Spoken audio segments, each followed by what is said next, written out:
जीवन में जब तक भगवत वाणी, गुरु वाणी, संत वाणी को उतारा नहीं जाता, तब तक वो ऐसे ही समझो जैसे वैद्य ने औषधि दे दी पर आपने औषधि पाई नहीं, तो रोग निवृत्त नहीं होगा। मनन, औषधि पाली पर कुपथ्य का त्याग नहीं किया। तो जब आप उपदेश का मनन करेंगे तो उसके विरुद्ध वार्ता, विरुद्ध श्रवणेंद्री से श्रवण करना, विरुद्ध आचरण, इनका त्याग मानो अमृत वाणी को सुपथ्य देना है। परिणाम में मंगल भवन प्रभु के अंश हो, अपने अंशी के समीप जाकर कृतकृत्य हो गए, आनंद समुद्र में गोते लगा रहे। जिस शांति के लिए, सुख के लिए, प्यार के लिए हमारा हृदय तड़प रहा है, वो केवल प्रभु से ही पूर्ण हो सकता है, स्वार्थी मनुष्यों से नहीं। क्योंकि यहां कपट का राज्य है, छल का राज्य है, धूर्तता हमारी बुद्धि को मलिन कर रही है, सुसुख वासना हमारे भाव को आसुरी भाव में बदल रही, राक्षसी भाव में। बस मुझे सुख मिले, दूसरे को नष्ट करके तो कोई बात नहीं। ये हमारी मलिनता तभी दूर होगी जब हम सत्संग को सुने। तो आप कहेंगे हम रोज तो सुनते हैं, इसे सुनना नहीं कहते। सुनना तभी सार्थक माना जाएगा जब आपका जीवन, आपके आचरण बदले। श्रोता सोई परम सुजान, सुनत चित रति करे। सुनते ही उस बात को हृदय में धारण कर लिया। अब आप कह दो कि ये कृपा से हो जाएगा और हम बैठकर प्रपंच करें, हम बैठकर ऊंच नीच क्रियाएं करें, तो भाई भगवान ने आपको स्वतंत्रता दी है। आप चाहे यहां पाप कमा लो, चाहे पुण्य कमा लो, या पाप पुण्य दोनों से ऊपर उठ करके भजन कमा लो, जिससे तुम्हारा मंगल हो जाएगा। अभी आपके ऊपर है, आप क्या पसंद करते हैं, पापाचरण, पुण्याचरण या भगवद आचरण। अगर सत्संग सुनने के बाद तुम्हारा मन प्रभु में नहीं लगा, तो सत्संग का फल क्या मिला। सत्संग का सीधा फल है सत्संगति संस्कृति कर अंता। संस्कृति कहते आवागमन के चक्र को। तुम्हारा अगला जन्म न हो, ऐसे तुम निष्पाप हो जाओ, ये सत्संग का फल है। तुम्हारा हृदय प्राकृतिक आकर्षण से रहित होकर सच्चिदानंद भगवान में डूब जाए, ये है हमारे जीवन का परम फल।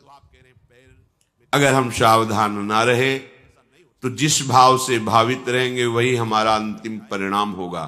श्री भगवान कह रहे हैं, यम यम वापि स्मरन् भावम त्यजत्यन्ते कलेवरम तम तमेवैति कौन्तेय सदा तद्भाव भावितः। हे कुंती नंदन अर्जुन, मनुष्य जीवन में जो जो करता है उसी भाव का परिणाम उसे अंतिम समय मिलता है। देखो, फिर हम पुनः आपसे प्रार्थना करते हैं, माया का परिचय है कि जो है उसे ढक देना, जो नहीं है उसे प्रकाशित करना। भक्ति का रहस्य है जो है उसे प्रकाशित कर देना, जो नहीं है उसे मिथ्या अनुभव कराना। आप भक्ति मार्ग के लिए श्रीधाम वृंदावन आए हैं या रह रहे हैं।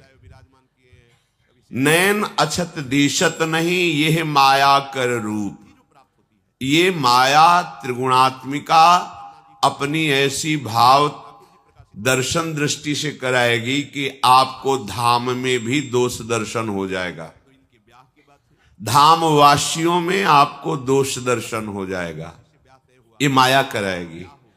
माया जो दिखा रही, अगर वही देख रहे हो तो जो गुरु दिखा रहा है वो कब देखोगे? जो देखने आए हो वो कब देखोगे? तुम्हारी आंखें खराब हैं, आंखों को सुधारो। कुंज बिहारी बिहारिणी जू का महल है, उनकी असीम अहेतु की कृपा से ही यहां प्रवेश होता है, कोई भी हो। श्री राधिका कृपा बिनु सबके मनन अगम्य, मन से भी नहीं सोच सकते वृंदावन, ऐसा बोल भी नहीं सकते। आने की बात जाने दो। ये संसार नहीं है, ये धाम है, प्यारी जू प्यारे जू का महल है। यहां सैनिक रक्षा नहीं करते, यहां सुभट सेनापति लगे हुए हैं। जैसे राष्ट्रपति की सुरक्षा विशेष कमांडो के द्वारा होती है, ऐसे ही धाम में स्वयं काम रक्षा के लिए खड़ा है, स्वयं क्रोध खड़ा है। ईर्ष्या, द्वेष, मोह, अभिमान, ये मूर्तिमान होकर बॉर्डर पर खड़े हैं, मार के गिरा दिए जाओगे। सैनिक नहीं लगे यहां। ये अनंत ब्रह्मांडों के स्वामी का निज महल है। ये भयानक भयानक दंड देने वाले सेनापति यहां लगे हुए हैं। बाहर तुम्हें कम काम सताएगा, वृंदावन में ज्यादा सताएगा।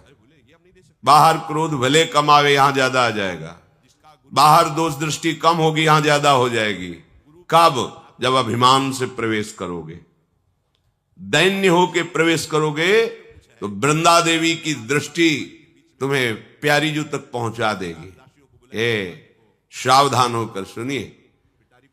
यहां अगर आपका साधन भजन कम भी होगा तो जो बड़े बड़े साधना करने वालों को दुर्लभ है वो तुम्हें प्राप्त हो जाएगा। वृंदावन में जो कबहू कछुक भजन नहीं होए, रज तो उड़ लागे तने पीवे यमुना तोए। परम पावन महामोह भंजनी प्रियाजू की प्रिय सखी श्री यमुना जी का स्पर्श करके वायु यहां के वासियों को परम पावन कर रही है। यो ब्रह्म रुद्र शुक नारद भीष्म मुख्यैरालक्षितो न सहसा पुरुषस्य तस्य सद्यो वशीकरण चूर्ण मनंत शक्तिम तम राधिका चरण रेणु मनुस्मरामि। बड़े बड़े महापुरुष जिन्हें अपने ध्यान में धरने का प्रयास करते, ध्यान नहीं कर पाते, उन सच्चिदानंद प्रभु श्री कृष्ण को वशीभूत करा के भक्त के हृदय में क्रीड़ा कराने की सामर्थ्य रखने वाली ये वृंदावन की रजरानी है। वायु का स्पर्श करके रज जब तुम्हारे शरीर में एक कण भी लगेगा, महामोद महामंगल। यहां भजन ना भी हो तो भजन हो रहा है, पर वैष्णव अपराध ना हो। श्रीपाद प्रबोधानंद जी कह रहे, स्वानंद सच्चिदानंद घन रूप तामतीर यावन्न वृंदावनवासी जंतुषु तावत प्रविष्टोपि न तत्र विंदते ततोपराधात पदवीं परात पराम। आपको वृंदावन आने का सौभाग्य मिला, आप वृंदावनवासी बने, प्रिया प्रीतम के शरणागत हुए, ये सब अलभ्य लाभ है। अलभ्य लाभ जो तुम प्राप्त नहीं कर सकते, कृपा से तुम्हें प्राप्त हुआ है। श्रीधाम वृंदावन में जितने भी जीव जंत्र प्राणी वृक्ष घास तिनका, ये सब महान भजन करने वाले महापुरुष यहां कर इन रूप में विराजमान है। देखो उद्धव जी मांगते हैं कि मेरी आशा है कि मुझे वृंदावन की घास लता औषधि बना दी जाए। यहाँ की जो जीव जंतु है सब, एक दिन हरिराम व्यास जी की वाणी में पढ़ाए, यहाँ के कबूतर शनकादि की समानता रखते हैं। ये जो गुटुरगु बोलते हैं ना कबूतर, जैसे शनकादि के दर्शन से परम मंगल, ऐसे यहाँ के कबूतरों के दर्शन से यहाँ की जो शुक शारिका कोकिला आदि हैं पक्षी, ये सब रस में डूबी हुई श्री जी की सहचरियां हैं। करोड़ कल्पतरु को हे कर देने वाले यहाँ के तुम्हें नीम बम्बूल झाड़ियां जो दिखाई दे रही, ये धाम है। गुप्त रूप से महापुरुष इस रूप में विराजमान है। श्रीपाद कह रहे हैं ततोपराधात पदवीम परात पराम। जो श्रीधाम वृंदावन आकर के श्रीधाम वृंदावन का वास स्वीकार करके यहां के वासियों में दोष दर्शन करता है, उनकी निंदा करता है, उसे किशोरी जी की कृपा कभी प्राप्त नहीं हो सकती। वृंदावन में रहते हुए भी बड़ी कृपालु हैं। हो सकता है आपको धाम से बाहर न करें, पर आप पर राजी नहीं होगी, क्योंकि आप उनके निज जनों में दोष दृष्टि कर रहे हैं। आप कह दो हमें तो दिखाई देता है, तुम्हारी आंख खराब है। अगर तुम्हारी आंख ठीक हो तो भगवान भागवत में, गीता जी में और भगवत प्राप्त संतों की वाणी में खूब उच्च स्वर से कहा है कि मेरे सिवा कुछ नहीं है। देख पा रहे हो तुम? बोले मैंने सत्य देखा, वो ऐसा कर रहा था। तो तुमने सत्य को जाना ही नहीं। जो कर रहा था वो सच्चिदानंद श्री कृष्ण। यही देखने के लिए तुम संत बने हो या वैष्णव बने हो या धामवासी बने हो। उन्हीं का साक्षात्कार करने के लिए माया उसी को नहीं देखने देगी, भक्ति